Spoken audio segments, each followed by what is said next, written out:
আজকে ছিল বছরের প্রথম দিন। আমরা চলে গেছিলাম ডাঙ্গুয়াঝাড় টি গার্ডেন। জলপাইগুড়িতে আসার পরে এটাই আমাদের প্রথম।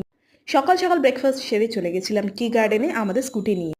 কুয়াশাচ্ছন্ন দিক, চারিদিকটা সুন্দর শান্ত, একেবারে নিরিবিলি পরিবেশে এত সুন্দর সকালটা কাটালাম কি বলবো। আমাদের স্কুটিতে জিদান খুব সুন্দর করে জড়িয়ে মাম্মিকে বসে আছে। সকাল সকাল এইখানে গিয়ে মনটা একেবারে ভালো হয়ে গেল। প্রচুর রিলস ভিডিও তুললাম, লং ভিডিও তুললাম, আর এই সুন্দর চা বাগানের মধ্যে নিজেকে দাঁড়িয়ে একটা হিরোইনই নিজেকে মনে হচ্ছিল। ঘুরে ফিরে চারিদিকে যেদিকেই তাকাচ্ছি শুধু সবুজ আর সবুজ। অনেক দিন পর এরকম সুন্দর সবুজ দেখে মনে ছিল এখানেই থেকে যাই, আর যেতে ইচ্ছা করছিল না।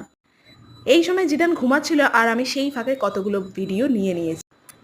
ফুল ভিডিওটা চ্যানেলে আমি আপলোড করব, দেখতে হবে কিন্তু। ঘুম থেকে উঠে জিদানের হয়ে গেছিলো ফিডিং টাইম, তো আমি ওকে ফিড করিয়ে দিলাম এই চা বাগানের মধ্যেই। আজকের ফুল ভিডিওটা কিন্তু খুব ইন্টারেস্টিং হবে। কত সুন্দর সুন্দর জায়গায় আমি গেছি 1 জানুয়ারির দিন, আপনাদের সাথে ডেফিনেটলি শেয়ার করব। আর যাওয়ার আগে আমার চ্যানেলটা সাবস্ক্রাইব করে দিয়ে যাও, আর ফুল ভিডিওটা কিন্তু দেখতে হবে। বাই বন্ধুরা।